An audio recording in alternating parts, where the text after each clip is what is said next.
Good evening and praise the Lord. सबको जय मसीह की। जय प्रेज द मसीह। लॉर्ड, जय मसीह की। हमने यिर्मयाह उसका 12वां अध्याय देखा और बहुत ही कठोर शब्द ऐसे लगते हैं कि परमेश्वर कहता है, पिता कहता है कि इन लोगों के लिए प्रार्थना मत कर, मत कर इनके लिए प्रार्थनाएं। मैं इनकी प्रार्थनाओं को नहीं सुनूंगा। वजह क्यों?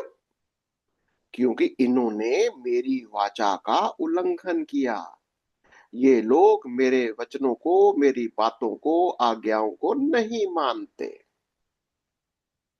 और उनको ये भी कहा गया कि अगर तुम मेरी आज्ञाओं का पालन करोगे, अगर पश्चाताप करोगे, तो मैं तुझे वापस ले लूंगा, मैं तुम्हें अपने पास वापस ले लूंगा। पर लेकिन अगर तुम नहीं मानोगे, अगर नहीं मानोगे, तो मैं तुझे छोड़ दूंगा, मैं तुझे दंड दूंगा, मैं तुझे, तेरे शहर को, तेरे नगर को तुम्हें उजाड़ दूंगा, तुम्हें गुलामी में भेज दूंगा। ये सिद्धांत सिर्फ यहूदा के लिए ही है? नहीं, राष्ट्रों के लिए भी यही है। राष्ट्रों को भी यही कहा जा रहा है। अगर तुम लोग मेरे पास आओगे, याद है हमने 12वें अध्याय के अंदर पढ़ा था, राष्ट्रों को क्या बोला था? राष्ट्रों को बोला, परंतु यदि 16-17 में करो ना, राष्ट्रों को भी कहा था, यदि वे मेरी प्रजा की सी चाल सीख कर मेरे ही नाम की सौगंध या यहोवा की सौगंध खाने लगे, जिस प्रकार उन्होंने मेरी प्रजा को बाल की सौगंध खाना सिखलाया था, तब मेरी प्रजा के बीच उनका भी वंश बड़ा था। यानी पहले तुम बाल की देवता करते थे, अब तुम किसके पीछे चलोगे? मेरे पीछे चलोगे। अगर तुम मेरे पीछे चलोगे, यहोवा के पीछे चलोगे, तो मैं तुम्हारे वंश को भी बढ़ाऊंगा। परंतु परंतु अगर तुम नहीं माने, तो मैं उस जाति को ऐसा उखाड़ूंगा। ये कौन सी जाति? बाहर के लोग, उनकी भी बात करता है कि मैं उन्हें ऐसा उजाड़ूंगा, उखाड़ूंगा कि वह फिर कभी ना पनपेगी। यहोवा की ये वाणी है। तो प्रभु बड़ी सख्ती के साथ, बड़ी गंभीरता के साथ एक पॉइंट को बड़ा क्लैरिटी से, बड़ी क्लियरली बता रहा है। पहली बात, अपने लोग यहूदा के साथ, जिसको अपनी प्रजा कहता है, अपना देश कहता है, मेरा निज भाग कहता है, उनसे कहता है कि मेरे साथ चलना है तो मेरी आज्ञाओं का पालन करना होगा। फिर वैसे ही यही सिद्धांत वो आम जो बाहर के लोग, पड़ोसी लोग हैं, पड़ोसी कौन? जो भी अगल बगल के दूसरे देश हैं, जैसे अभी बाबिलोन भी आ गया, बहुत सारे दूसरे देश हैं, उनको भी यही संदेश है। बाबिलोन, आपको याद है बाबिलोन का असली प्रभु को कैसे जान गए वो? जब आप दानियल की किताब पढ़ते हैं, तो नबुकदनेस्सर को प्रभु का दर्शन हुआ था। तो बाबिलोन के पास भी प्रभु का दर्शन था, और इसीलिए तो बाबिलोन, क्योंकि प्रभु को जानता था, उसके नियमों को जानता था, परमेश्वर ने उसको भी आज्ञा दे दी, ओके तुम रूल करो। और उसको भी बोला, अगर बाबिलोन, अगर तू भी अगर मेरी आज्ञाओं का पालन नहीं करेगा, मैं तुझे भी नाश कर दूंगा। ये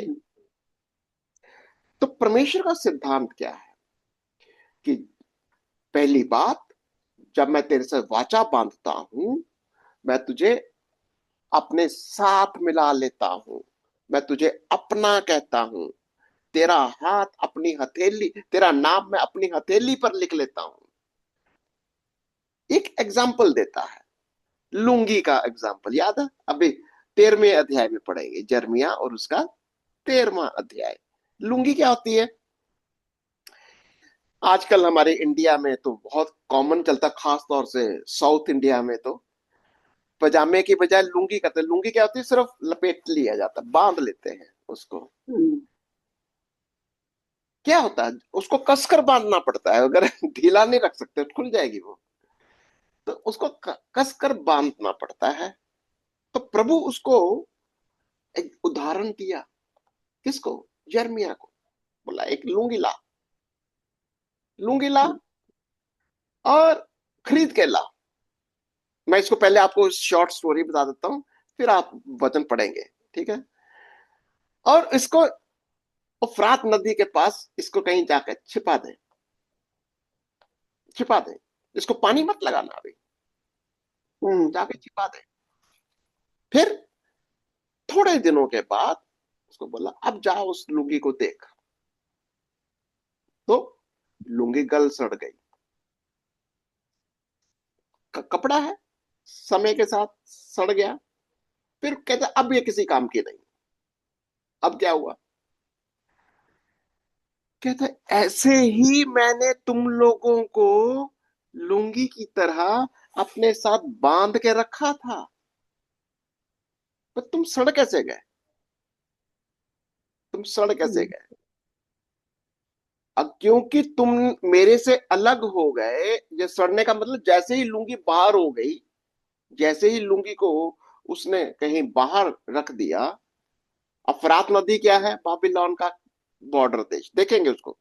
क्यों फरात नदी? फरात नदी है बाबिलोन देश का बिल्कुल बॉर्डर देश है। आपको मैं नक्शे में दिखाने की कोशिश करूंगा। तो ये सिद्धांत बताना चाहता है कि वाचा का मायना ये है, प्रभु के साथ चिपके रहो, उसके वचन में चिपके रहो, उसकी आज्ञाकारिता में बने रहो। अगर तुम उसके साथ उसे हटकर कहीं और चले गए, सड़ जाओगे लुंगी की तरह। आइए देखते हैं ये जर्मिया और उसका 13वां अध्याय। कौन पढ़ रहा है?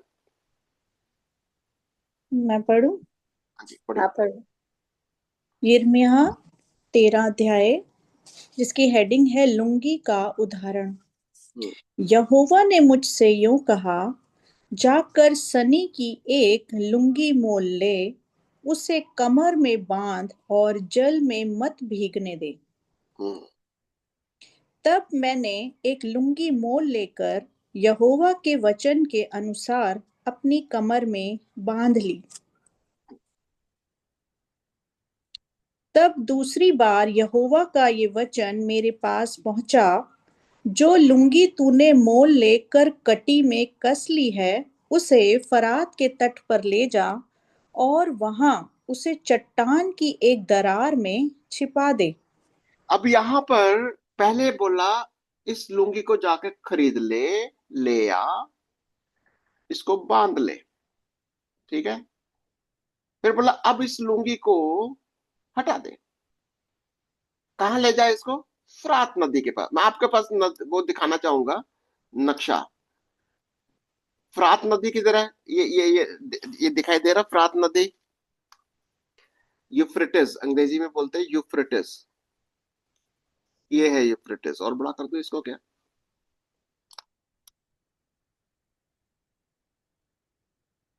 ये है ये फरात नदी इसको बोलते हैं, यूफ्रेटिस नदी। ये कहाँ कहाँ पर है ये? बिल्कुल बाबिलोन, ये बाबिलोन है। बाबिलोन से निकलती हुई ये बाबिलोन है। यहां से निकलती हुई ये किधर जा रही है? ये जा रही है इधर को, नदी है ये, फरात नदी। जैसे तिग्रिस नदी, सारी नदियां एक ही जगह से निकलती हैं। ये इधर से निकलती है, इधर को आ गई फरात नदी।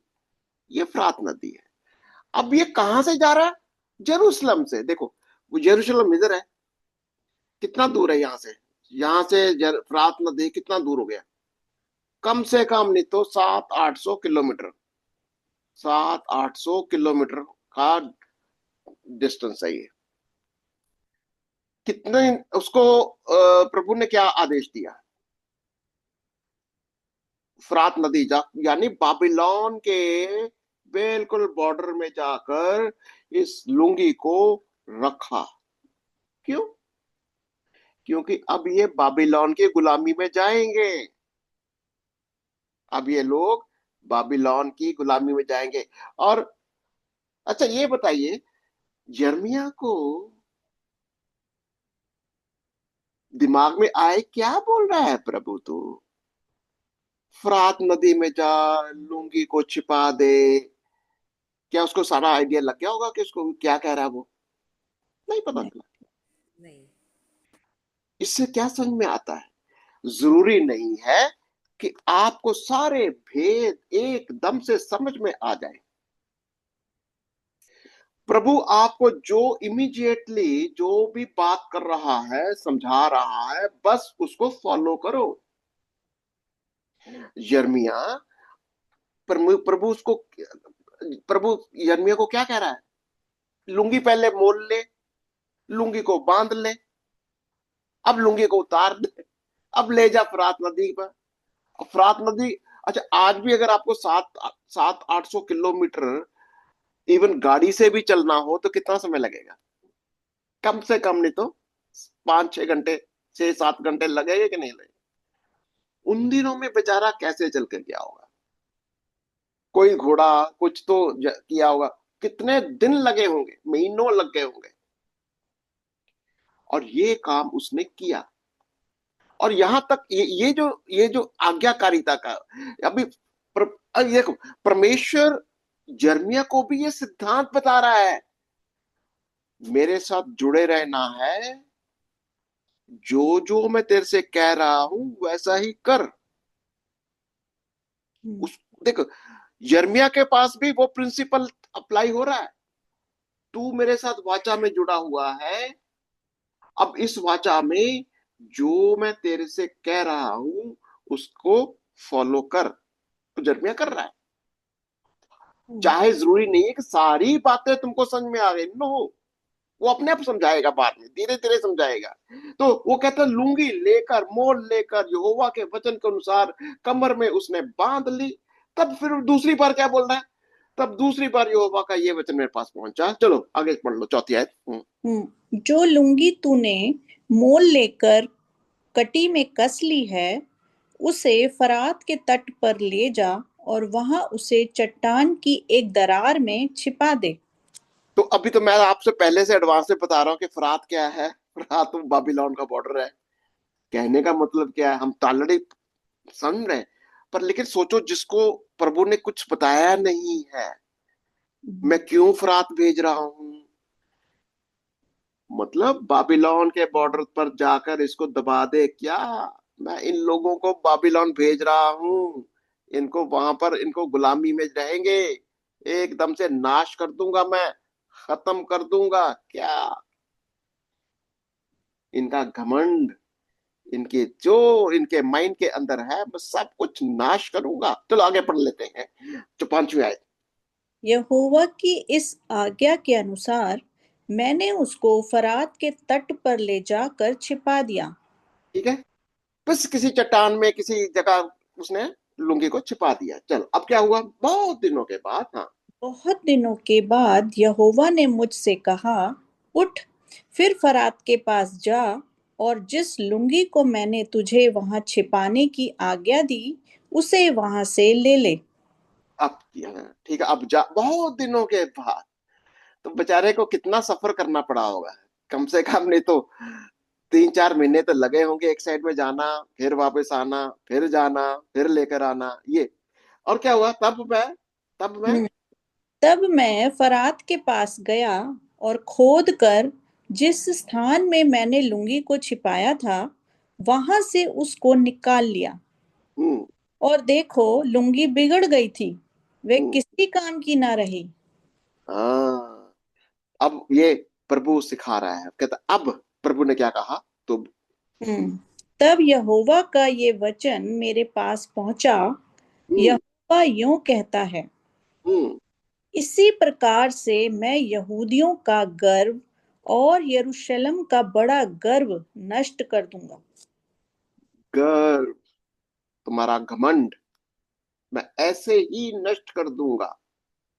क्या बात वही है, वाचा का पालन नहीं करता। वाचा का पालन नहीं करना मतलब घमंड आ गया। हम तो प्रभु के बिना ही रह सकते हैं, हमारे को प्रभु के उसकी आज्ञाओं का कोई जरूरत नहीं, हम तो अपने मन से जहां जिसके चाहे, हम जिसकी चाहे उपासना, जो भी देवी देवता की जैसा भी हम करें, घमंड। देखिए, आज भी बहुत सारे लोगों की एक सोच है, अरे कहीं भी चले जाओ सब एक ही तो है, कुछ भी कर लो, तुम्हारा आस्था की बात है। ये परमेश्वर की दृष्टि में घमंड की आत्मा है। तुम अपनी सोच से, अपनी समझ से, जो तुम्हें अच्छा लगता है, प्रभु क्या कहता है, वो बात, वो तुम्हारी अपनी आस्था की बात नहीं है। ये परमेश्वर क्या कहता है, जो प्रभु कहता है, जो परमेश्वर का वचन कहता है, उसकी सुनो। तुम्हें अपनी अपनी सोच, अपनी समझ का अगर सहारा लोगे, वो तुम्हारे माइंड के अंदर वो सारी कल्पनाएं जो भी आ रही है, मूर्ति पूजा के बराबर है। घमंड की आत्मा है वो, जो आपको परमेश्वर के वचन और उसकी आज्ञाओं से दूर ले जाता है। और प्रभु क्या कहता है, मैं इसके घमंड को तोड़ूंगा। मैं इसी प्रकार मैं यहूदियों का गर्व और यरूशलेम का गर्व, बड़ा गर्व नष्ट कर दूंगा। और इस प्रकार, और क्या कहता है 10वीं आयत, इस दुष्ट जाति के लोग जो मेरे वचन सुनने से इनकार करते हैं, जो अपने मन के हठ पर चलते दूसरे देवताओं के पीछे चलकर उनकी उपासना करते और उनको दंडवत करते हैं, वे हम्म, लुंगी के समान हो जाएंगे जो किसी काम की नहीं रही। इस दुष्ट जाति के लोग, इस ये जाति कौन सी है? अभी आज भी वहां वही चल रहा है। ये आज के भी लोग जो मेरे वचन सुनने से इनकार करते हैं। देखो, बहुत सारे लोगों का एक सीजनड हो जाते हैं, कईयों का ना माइंड इतना सीजनड हो जाता है। बाइबल सुन कहते हैं कि अभी हमको सुनना, अब बहुत सुना है, बहुत सुन लिया हमने, हमको अब और सुनने की जरूरत नहीं है। पक जाते हैं, जिसका ना पके हुए लोग होते हैं, उनको वचन सीखने का मन नहीं होता। दरअसल में ये घमंड की आत्मा होती है। अगर कोई ये समझने लग जाए, अरे हमने तो बहुत जाना है, हम तो सब जानते हैं, सब मालूम है हमारे को, ये क्या नई बात कर रहे हैं। वचन को सुनने से इनकार कर देना, परमेश्वर के वचन पर ध्यान देने से इनकार कर देना, बहुत खतरनाक सिचुएशन है ये। जो लोग वचन को सुनने से इनकार कर लेते हैं, कहता है वो अपने मन के हट पर चलते हैं, अपने माइंड की अपनी कल्पना, ये, और ये बड़ी गंभीर समस्या है ये। और ये मैं मसीहियों की बात कर रहा हूं, मैं आम लोगों की बात नहीं कर रहे हैं। हम यहाँ पर वचन कैसे किसकी बात कर रहा है, यहूदियों की बात कर रहा है, जिनके पास परमेश्वर का वचन आया, उनकी बात कर रहा है कि वो अपने मन के हट पर चलते हैं और दूसरे देवताओं के पीछे चलकर उनकी उपासना करते हैं। यानी कल हमने क्या देखा था, आज हमारे माइंड में दूसरे देवता कैसे होते हैं, जरूरी नहीं है कि हम किसी फिजिकल मूर्ति के आगे वर्शिप करते हैं, वो नहीं। मन में कुछ भी इमेजिनेशन, परमेश्वर के वचन के अलावा हम कुछ भी ऑल्टरनेट अपने इमेजिनेशन में सोचने लग जाते हैं, वो मूर्ति पूजा के बराबर है। इसीलिए तो कल भी हमने देखा था 2 कुरिन्थियों 10 और उसकी 5वीं आयत में, कि ऐसी ऐसी इमेजिनेशन, ऊंची भाव कल्पनाएं, सोच विचार, जो कुछ भी आता है, यीशु के चरणों में कैद कर दो, बांध डालो उसे, वो मूर्ति पूजा के बराबर है।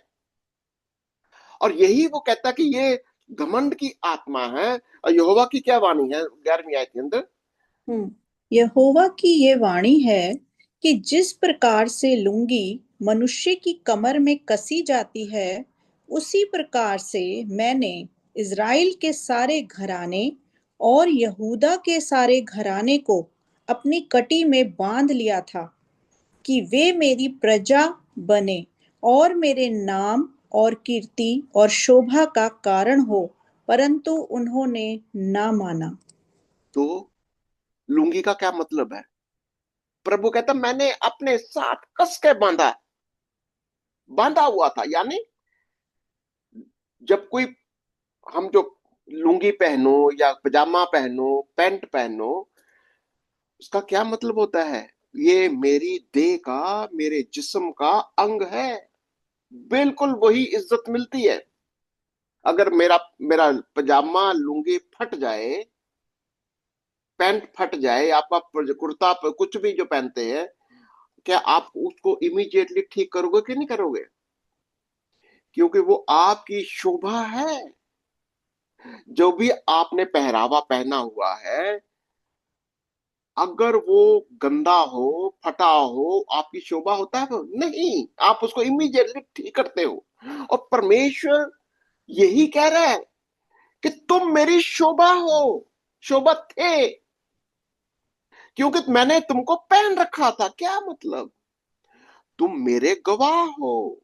जब लोग तुम्हें देखते हैं, शोभा मुझे, और कीर्ति और शोभा का कारण। जब लोग तुम्हें देखते हैं वो मुझे देखते हैं। देखिए, आज भी अगर हम कोई कपड़ा पहनते हैं, चाहे लुंगी हो, कुछ भी पहन का पहरावा पहनते हैं, तो हमारे पहरावे से हमारी पहचान होती है। और प्रभु का वचन कहता है कि उसने इज़राइल को, यहूदा को पहना हुआ है। आज हमने किसको पहना हुआ है? किसी को आइडिया है? यीशु मसीह को। आज कौन है? आज हमने यीशु को पहना हुआ है। यीशु को पहना है। यीशु। और यीशु क्या है? हमारी धार्मिकता। आज अगर यीशु हमारी धार्मिकता है, जिसको हमने, वो लुंगी प्रभु ने दे रखी है आज। आज वो पहरावा, वो धार्मिकता परमेश्वर ने हमें दे रखी है कि हम इस पहरावे को, यीशु मसीह को पहन ले। अगर हम यीशु के पहरावे को नहीं पहनते, यीशु की धार्मिकता को नहीं पहनते, तो क्या हम परमेश्वर के लिए शोभा बन सकते हैं? नहीं, नहीं बन सकते हैं? तो क्या हम उसकी कीर्ति का, उसकी शोभा का कारण हो सकते हैं? नहीं। पर लेकिन एक दूसरा एंगल है। पता तो है कि मुझे यीशु मसीह को पहनकर, उसकी धार्मिकता को पहनकर परमेश्वर की महिमा करनी है। पर लेकिन जानबूझकर लापरवाही करना, जानबूझकर अपने आप को अपने संसारिक मन के साथ, संसारिक सोच के साथ, इन मन की कल्पनाओं को, उन सोच विचार को संसारिक रखना ही रखना है, जिससे परमेश्वर की निंदा होती है, जिससे परमेश्वर को महिमा नहीं पहुंचती। आपको क्या लगता है कि वो ऐसी लुंगी को रखेगा या निकाल के फेंक देगा? निकाल के फेंक देगा चित्रों के साथ। बिल्कुल वही, यही की सिचुएशन चल रही है। और वो क्या कहता है? उन्होंने नहीं माना, तब भी तो कहता मैंने इसको उठाकर फेंक दिया, मैंने इसको बाबिलोन की गुलामी में जाने दिया, मैंने इसको फरात नदी में उस पर छिपा दिया। ये कह रहा वो। चलो, अभी एक और एग्जाम्पल देता है, दाख मधु से भरे कटोरे। ओके, अभी 12वीं आयत। 12वीं आयत, जिसकी हेडिंग है दाख मधु से भरे कुप्पों का उदाहरण। इसलिए तू उनसे ये वचन कह, इज़राइल का परमेश्वर यहोवा यूं कहता है, दाख मधु के सब कुप्पे दाख मधु से भर दिए जाएंगे। तब वे तुझसे कहेंगे, क्या हम नहीं जानते कि दाख मधु के सब कुप्पे दाख मधु से भर दिए जाएंगे? अभी ये दाख मधु के साथ, इमीडिएटली लुंगी के साथ, लुंगी का एग्जाम्पल नहीं समझ में आया? ओके, मैं तुम्हें एक दूसरा एग्जाम्पल देता हूं। क्या? दाख मधु। क्या यीशु मसीह ने क्या कटोरा दिया था? ये कटोरा नए नियम का मेरी वाचा है। ये कटोरा जो तुम पी रहे हो, ये मेरा लहू है। अब उसने वो बोला कि ये जो कटोरा है, ये जो वाचा है ये कटोरा है, ये दाख मधु है। इसके दो चीजें हैं। अगर तुम इसको परमेश्वर के वचन को उसकी उसकी वाचा के अनुसार आज्ञाकारिता में लोगे तो तुम प्रभु की आज्ञा में बने रहोगे। अगर आप इसी दाख मधु को लापरवाही के साथ पियोगे, ये ऐसा सर पर सवार होगी, ऐसा तुमको नशा देगी कि वो तुमको डुबा देगी। देखो, दाख मधु एक नशे का भी तरीका है, जो कि उसका फर्मेंटेशन हो जाती है। उसको तुम अगर पियोगे लापरवाही के साथ, तुम्हारे को नाश कर देगी वो।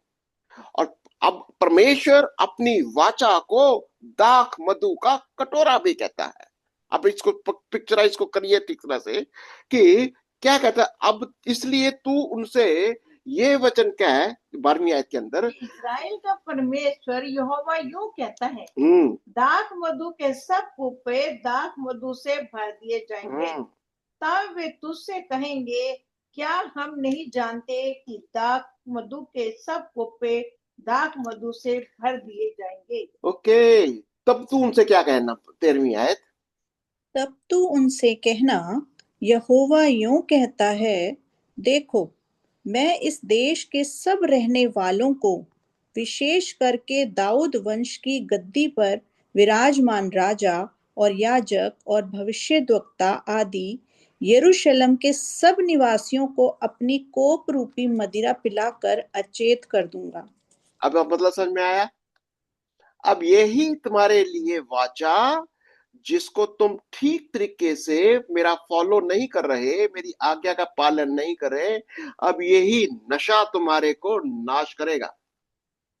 देखो, बहुत बार परमेश्वर का वचन, उसकी वाचा जिसको हम कहते हैं, अगर हम इसको सिर्फ इंटेलेक्चुअली समझने का कोशिश करते हैं,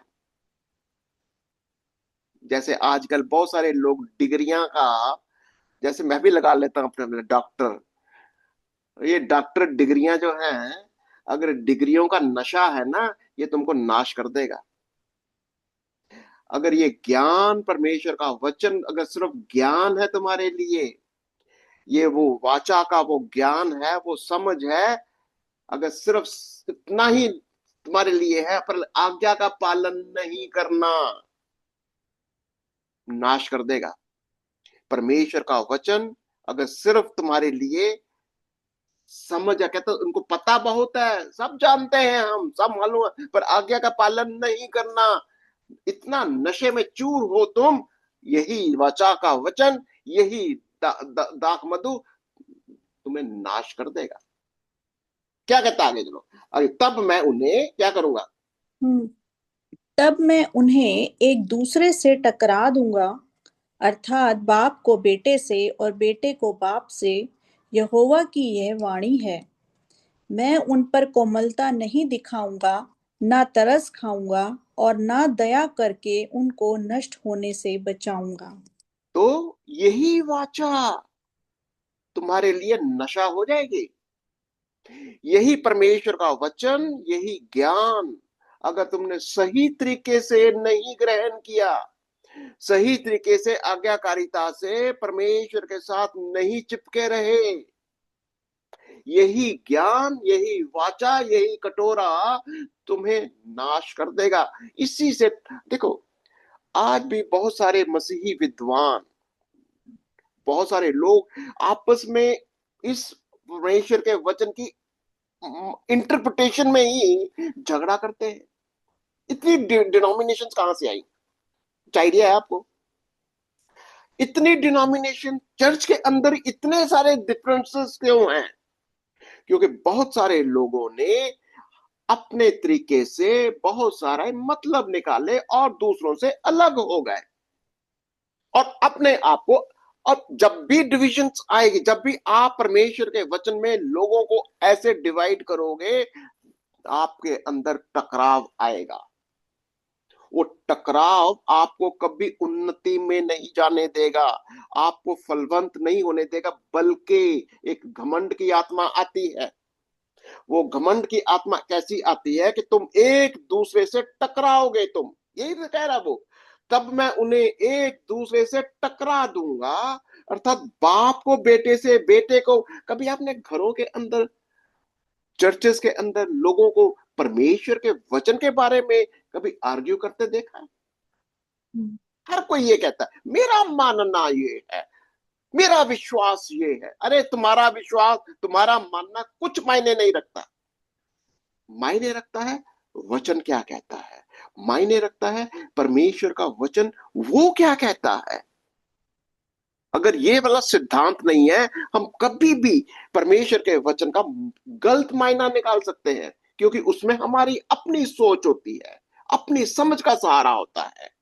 तो यही कह रहा है, इसलिए तुम्हारे अंदर ये समस्याएं आएंगी और मैं तुम्हारे पर दया भी नहीं करूंगा, और ना मैं तुम्हें नष्ट होने से बचाऊंगा, ये कह रहा हूं।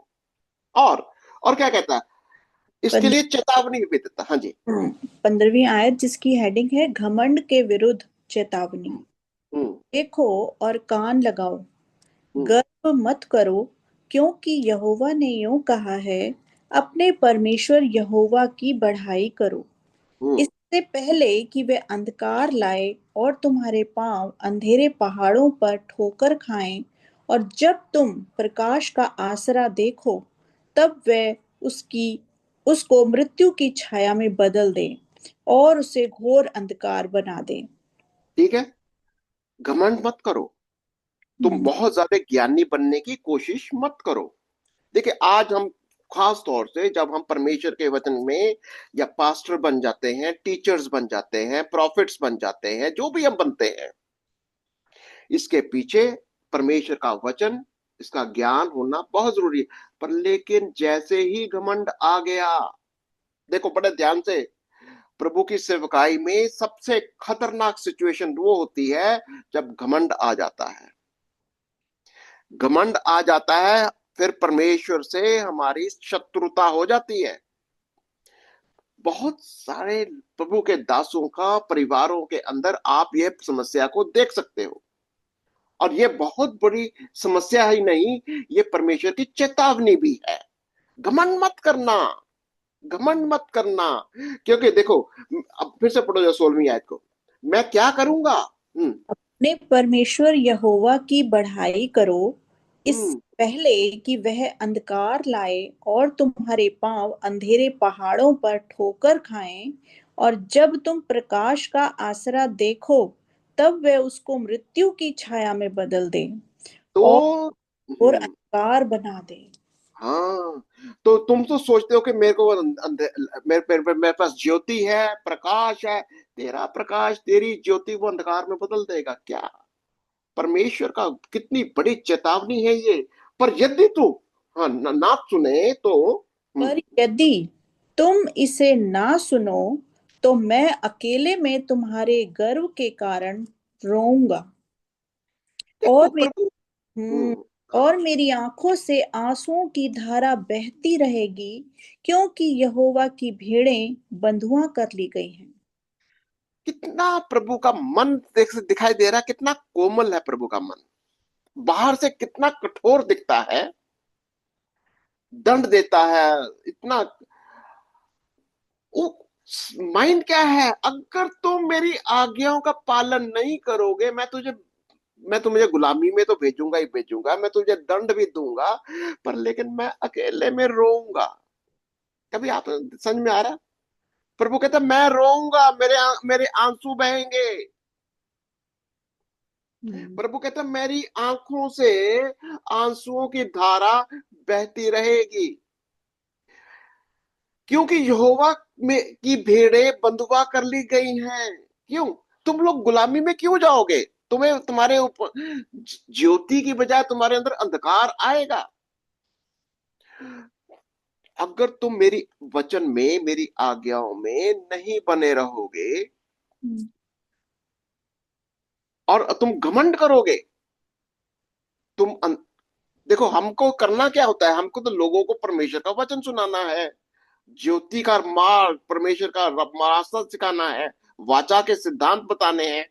पर लेकिन अगर हम घमंड करके अपनी ही सोच, अपने ही इरादों में, अपने ही आइडियाज में लगा, अपनी ही डॉक्ट्रिन। आजकल बड़ी डॉक्ट्रिन का फैशन चला हुआ है। मेरी हमारी डॉक्ट्रिन ये है तो हमारा डॉक्ट्रिन ये है। अगर तुम अपनी डॉक्ट्रिन पर घमंड कर रहे हो, किसी भी सोच पर घमंड कर रहे हो, प्रभु का वचन क्या सिखा रहा है? तुम्हें मैं अंधकार में डाल दूंगा, एक दायरे में बांध दूंगा, नहीं समझ में आएगा तुम्हारे को, और मैं रोऊंगा। ये कहता मैं रोऊंगा। बहुत प्रभु का ये बड़ा, मुझे बड़ा टचिंग लगता है कि प्रभु रोता है। अकेले से तुम्हारे गर्व के कारण रोऊंगा, रोऊंगा। आंखों में आंसुओं की धारा बहती रही। और प्रभु चाहता है कि तुम भी ऐसे रो।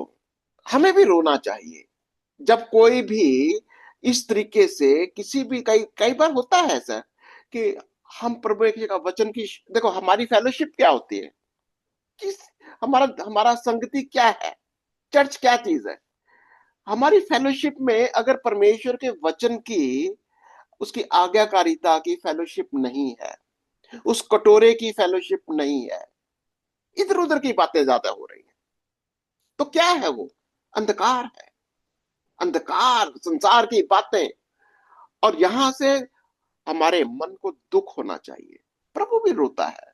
प्रभु को भी बड़ा कष्ट होता है जब उसके बच्चे, उसके लोग अपने ही मन का, अपनी ही सोच का, अपनी समझ का सहारा लेते हैं। और वो कहता तुम्हारे भी राज, आगे 18वीं आयत, राजा और राजमाता से कह, हम्म नीचे बैठ जाओ, हम्म कि तुम्हारे सिरों के शोभायमान मुकुट उतार लिए गए हैं। क्यों? कौन से राजा? उस समय सिदकिय्याह राजा तो आखिरी राजा। अब वो क्यों? अभी अभी बाबिलोन आ रहा है। बाबिलोन अब तेरे राजा को पकड़ लेगा। तेरे रब, सब जितने भी तेरे प्रिंस है, राजकुमार है, राजकुमारियां हैं, सबको पकड़कर वो गुलामी में ले जाएगा। गद्दी से नीचे उतर आओ, सिंहासन से नीचे उतर आओ। अब अपने आप को दीन करो, घुटने पर आकर प्रार्थना करो, रो लो, अपने सिंहासनों, अपने मुकुटों को नीचे उतारो। क्यों कहता है दक्षिण देश, 19 पढ़ो। दक्षिण देश के नगर घेरे गए हैं, कोई हाँ उन्हें बचा न सकेगा। हाँ। पूर्ण यहूदी जाति बंदी हो गई है, वह पूरी रीति से बंधुआई में चली गई है। यानी बाबिलोन आकर उसने तुम्हें घेर लिया है। तुम देखिए, ये आज के कॉन्टेक्स्ट को अगर एप्लीकेशन में देखेंगे, अगर हम अपने माइंड में, किसी भी घमंड में, अपनी सोच में, अपनी समझ में अपने आप को अलग रखे हुए हैं परमेश्वर के वचन और उसकी वाचा से, शैतान आपके घर एंटर कर चुका है। शैतान तुम्हारे माइंड में, तुम्हारे घर में, तुम्हारे परिवार में एंटर कर चुका। ध्यान रखना। और ये प्रभु के दासों की बहुत बड़ी समस्या है आज। बहुत सारे प्रभु के दास घरों के, और ज्यादा परेशानियां उनके घरों में होती है। घरों में बच्चे ही नहीं समझते कि परमेश्वर का वचन क्या है, क्योंकि परमेश्वर के वचन को हमको अपने, उसके वचन के अनुसार समझने की बजाय हम अपना आइडिया लगाते हैं, अपनी समझ का सहारा लेते हैं। और तब शैतान की एंट्री होती है। वो शैतान की एंट्री, वो बाबिलोन की एंट्री हमारे मनों में, हमारे परिवारों में, हमारे कई बार चर्चेस में एंट्री हो जाती है। और चर्चेस के अंदर भी लोग आपस में झगड़ा करते हैं, आपस में उनकी मिसअंडरस्टैंडिंग, ये हो रहा है यहाँ पर। अब क्या कहता है? अपनी आंखें उठाकर देखो। हाँ, क्या कहता है? अपनी आंखें उठाकर उनको देख, हम्म जो उत्तर दिशा से आ रहे हैं। हम्म सुंदर झुंड जो तुझे सौंपा गया था, कहाँ है? हाँ, किसको पूछ रहा है ये राजा लोग? वो किधर है? वो लोग किधर चले गए? तेरी प्रजा नाश क्यों हो गई? क्योंकि तुमने घमंड किया। अगर प्रभु के दास, प्रभु के लोग, याजक लोग, जो लीडर्स हैं, अगर वो घमंड करेंगे, अगर किसी भी तरीके से उस घमंड में बने रहोगे, तो यकीन मानिए परमेश्वर का वचन कहता है बाबिलोन की एंट्री हो जाएगी। वो आएगा, तुम्हें घेर लेगा, वो तुम्हें गुलाम बना लेगा, और वो प्रभु ये तुमसे यही पूछेगा, मेरी भेड़ें कहाँ हैं, मेरे लोग कहाँ हैं? मैंने तुझे अपनी भेड़ें दी थी, मैंने तुझे अपने लोग दिए थे, कहाँ चले गए? आज सब पास्टर्स की ये समस्या हो सकती है, हम सब लीडर्स की ये समस्या हो सकती है। अगर लोग हमारे साथ परमेश्वर का वचन सुन रहे हैं पर भटक रहे हैं, जिम्मेवारी किसकी है? याजक की है। मैं हमेशा इस बात को कहता हूं, अगर आपके लोग भटक रहे हैं, अगर आपके लोग गुलामी में जा रहे हैं, अगर आपके लोग किसी आज की बाबिलोन के गुलामी में जा रहे हैं, कसूर अपना मानो, कसूर मेरा है, कसूर याजक का है, राजा का है, क्योंकि भेड़ें तुम्हें दी गई हैं और तुम जिम्मेवार हो इसके। ये कह रहा है वो, मैं तुमसे पूछूंगा कि मेरी भेड़ें कहाँ हैं, उस सुंदर झुंड को जो तुझे सौंपा गया था कहाँ है, ये कह रहा वो। तब हाँ, आगे आगे 21। जब वह तेरे उन मित्रों को तेरे ऊपर प्रधान ठहराएगा जिन्हें तूने अपनी हानि करने की शिक्षा दी थी, तब तू क्या कहेगी? क्या उस समय तुझे जच्चा की सी पीड़ाएं ना उठेंगी? किसको कह रहा है ये? जो गलत शिक्षक, झूठे झूठे प्रचारक है ना, झूठे जो झूठी शिक्षाएं तुमने लोगों को दी थी, वही लोग शैतान क्या करता है अभी, उन्हीं को तुम्हारे ऊपर खड़ा कर देगा वो। हानि की शिक्षा, हानि की शिक्षा तुमने दी थी। जिन्हें उन्हें अपनी हानि की शिक्षा दी। कई बार अगर हम झूठ गलत शिक्षा दे देते हैं तो शैतान क्या करता है, उसी जो गलत शिक्षा के लोग होते हैं उन्हीं को ऊपर उठा देता है। कहता फिर तू क्या करेगा जब वो ऊपर उठ गए, तो जब वो तेरे सर पर आकर बैठ जाएंगे फिर तू क्या कहेगा? यहाँ पर परमेश्वर का वचन बड़ा क्लियरली बता रहा है कि अगर हम गलत शिक्षा देंगे तो शैतान को एंट्री हो जाएगी, बाबिलोन आ जाएगा। और बाबिलोन आएगा ही नहीं, वो जो जिनको गलत शिक्षा दी थी ना उन्हीं को इस्तेमाल करेगा। तब तो क्या कहेगी, क्या उस समय तुझे जच्चा की सी पीड़ाएं ना उठेंगी? तो परेशानी क्या होगी तुमको कि ये क्या हो गया, ये क्या हो गया, ये गलत शिक्षा, क्योंकि तुमने ही किया वो काम। जिनको तुमने हानि की शिक्षा दी थी वही तेरे सर पर बिठा देगा वो, ये कह रहा है वो। आगे चलो आगे, यदि तूने यदि तू अपने मन में सोचे कि ये बातें किस कारण मुझ पर पड़ी हैं, तो तेरे बड़े अधर्म के कारण तेरा आंचल उठाया गया है और तेरी एड़ियां बलपूर्वक नंगी हो गई हैं। तो ये सारी बातें क्यों कह रहा है वो, और किसके साथ कंपेयर कर रहा है अभी? बिल्कुल जैसे कि अब किसी भी स्त्री का, उसका पहरावा, उसका जो भी जो उसने कवर किया हुआ है, उसका सर का ओढ़ना है, आंचल है, या उसने पहराव, अगर एड़ियां नंगी हो रही हैं या उसका उठा रहा है, तो ये बिल्कुल शर्म की बात हो रही है। कहता मैं क्या तू, कहता कि यदि तू अपने मन में सोचे कि ये बातें क्यों हो रही हैं, तेरे बड़े अधर्म के कारण तेरा आंचल उठाया गया, यानी शर्मिंदगी। अब तेरे ऊपर कौन, और तेरी एड़ियां बलपूर्वक नंगी हो गई। तुझे नंगा किया जा रहा है। और ये सारी बातें क्या कह क्यों, अच्छा 23 आयत में क्या कहता है? क्या हबशी अपना चमड़ा या चीता अपने धब्बे बदल सकता है? यदि वे ऐसा कर सके तो तू भी, जो बुराई करना सीख गई है, भलाई कर सकेगी। ठीक है, तू भी तू भी भलाई कर सकेगी। अगर अगर वो बदल सकते हैं, इसका मतलब तू बदल नहीं सकती।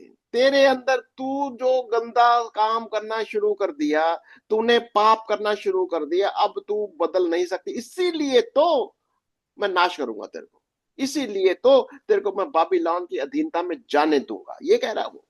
इस कारण मैं क्या करूंगा तुझे, इस तो, कारण मैं उनको ऐसा तितर बितर करूंगा जैसा हम्म, मूसा जंगल के पवन से तितर बितर किया जाता है।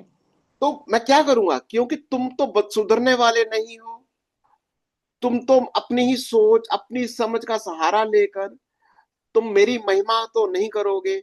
अब मैं इस लुंगी को, इस पहरावे को, जिसको मैंने अपने बदन से बांध रखा था, जिसे मैंने अपने हाथ की हथेली पर लिखा हुआ था, उठाकर फेंक दूंगा, मैं तितर बितर कर दूंगा। देखिए पवन से, जंगल के पवन से तितर बितर इधर उधर निकाल दूंगा मैं। और यहोवा की क्या वाणी है 25 आयत के अंदर? यहोवा की ये वाणी है, तेरा हिस्सा और मुझसे ठहराया हुआ तेरा भाग यही है, क्योंकि क्योंकि तूने मुझे भूलकर झूठ पर भरोसा रखा है।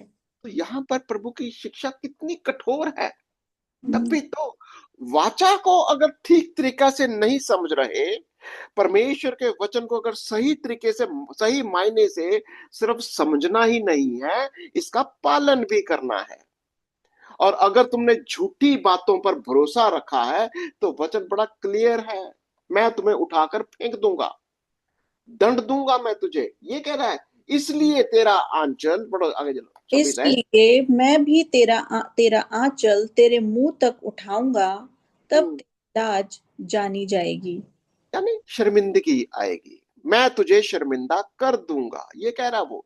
अगर हम परमेश्वर के वचन को, उसकी आज्ञाओं को, उसकी वाचा का पालन सही मायनों में नहीं करते, सही तरीके से नहीं आते, तो प्रभु का वचन यही कह रहा है कि मैं तुझे शर्मिंदगी तक पहुंचा दूंगा, तेरा आंचल तेरे मुंह तक उठाऊंगा।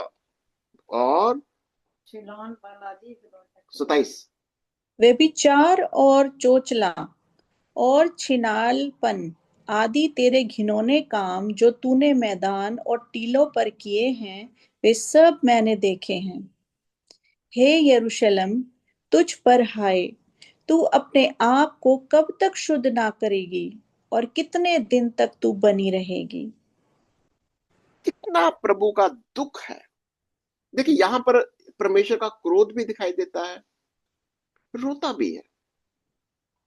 और ये बड़ी हैरानगी की नहीं है, बड़ी हमारे लिए एक, ये एक सोचना चाहिए, स्पिरिट को समझना है, प्रभु की आत्मा,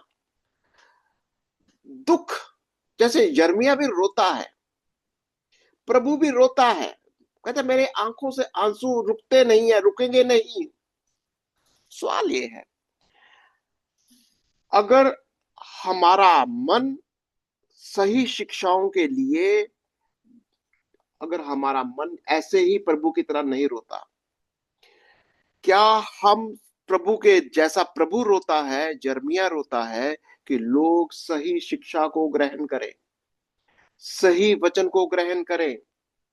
अगर सही वचन को ग्रहण नहीं करोगे तो शैतान आपकी जिंदगी के अंदर जैसे बाबिलोन आ गया, तुम्हें कैद में कर लेगा। और प्रभु को उससे कोई खुशी नहीं होती, प्रभु को दुख होता है। हमें भी वही मन रखना है, उसी माइंड, मन के साथ, उसी एटीट्यूड के साथ परमेश्वर के सामने, उसके लिए जैसा मूसा कहता है कि उस वाचा को याद करता है, ये प्रभु अपनी वाचा को याद कर। हमें लोगों के लिए याद करना है, रोना है। हालांकि प्रभु बड़े क्रोध में आकर कहता है मत कर इन लोगों के लिए दुआ, मत कर इन लोगों के लिए प्रार्थना, इन्होंने वाचा को तोड़ डाला है। और ये यहां पर आगे प्रभु के दास ऐसे फंस जाते हैं, उसके लिए हमारे मन खेदित हो जाते हैं, हमारे मन टूटे होते हैं, हम रोते हैं। और प्रभु भी रोता है, प्रभु भी रोता है, याद रखना। यिर्मयाह भी रोता है, आपको और मेरे को भी रोना है।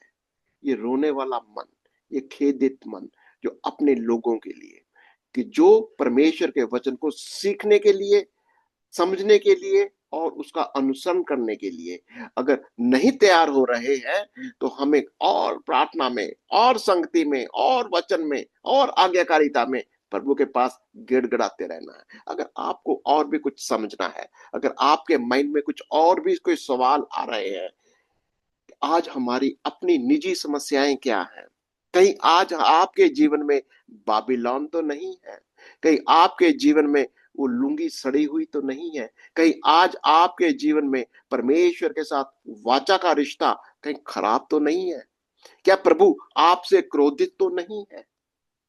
आप अपना निरीक्षण करिए, हम सबको करना है। एक दूसरे के लिए प्रार्थना करें। और अगर आपका कोई भी प्रार्थना का विषय जरूर आप हमारे से कहिए, हम आपके लिए प्रार्थना भी करेंगे। और जो भी आपका कुछ भी क्वेश्चन भी है, आप कमेंट्स में जरूर लिख डालिए। करें ये आइए हम अपनी आंखें बंद करेंगे, हम प्रार्थना करेंगे। ओ धन्यवाद धन्यवाद धन्यवाद धन्यवाद सर्वशक्तिमान परमेश्वर, राजाओं के राजा, प्रभुओं के प्रभु परमेश्वर, हम धन्यवाद करते हैं प्रभु जी मेरे पिता आपके सुंदर समय के लिए। प्यारे प्रभु परमेश्वर, जो आपने मेरे परमेश्वर पिता अपने वचन के द्वारा प्रभु हमें इतनी गहरी बातें समझाई प्रभु जी, इतनी बातों को समझाया मेरे परमेश्वर पिता। और प्यारे प्रभु सच में मेरे परमेश्वर पिता हालेलुया कि खुदावंद परमेश्वर पिता जैसे आपने प्रभु परमेश्वर हालेलुया प्रभु जी अपने लोगों को परमेश्वर खुदावंद सच में प्रभु एक पहन रखा था मेरे प्रभु जी, और मेरे परमेश्वर पिता आप उसको लेकर चलते थे प्रभु परमेश्वर। और प्यारे प्रभु वैसे ही प्रभु जी आज हमने यीशु मसीह आपको पहन रखा है प्रभु यीशु, हम आपका धन्यवाद करते हैं प्रभु की परमेश्वर आपके प्रेम के लिए मेरे परमेश्वर पिता कि आपने हमसे इतना प्रेम किया है प्रभु। आप कभी भी हमें छोड़ना नहीं चाहते प्रभु, आप कभी भी हमें त्यागना नहीं चाहते मेरे परमेश्वर पिता। लेकिन प्रभु जरूरी है कि हम तेरे उस वचन को ग्रहण करें पिता परमेश्वर, तेरे वचन के अनुसार अपनी जिंदगी को जिए मेरे परमेश्वर पिता, क्योंकि मेरे प्रभु आप हमसे यही चाहते हैं प्रभु परमेश्वर।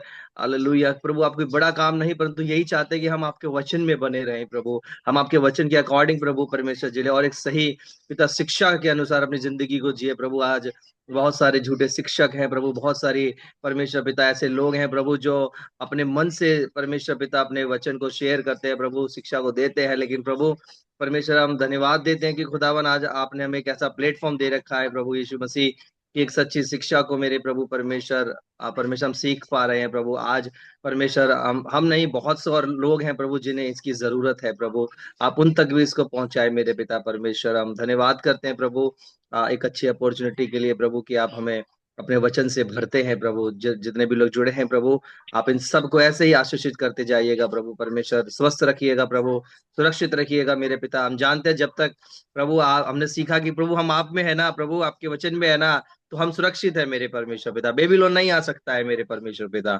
हाँ मेरे प्यारे परमेश्वर प्रभु जी, वो हम पे राज नहीं कर सकता है प्रभु। और परमेश्वर पिता वही हमें चाहिए पिता कि हम पर कोई भी परमेश्वर बेबीलोन कोई भी राज्य न करने पाए सिवाय आपके प्रभु यीशु मसीह। परमेश्वर पिता हम धन्यवाद करते हैं तेरी ब्लेसिंग के लिए, हम धन्यवाद देते हैं प्रभु, आज के वचन की ब्लेसिंग के लिए धन्यवाद देते हैं, आज की शिक्षा के लिए धन्यवाद देते हैं प्रभु। आपने हमारी प्रार्थना को सुना, धन्यवाद देते हैं, यीशु मसीह के नाम से मांगते हैं, सुने और कबूल करें, आमीन आमीन आमीन। प्रभु आपको बहुत आशीष और बरकत दे।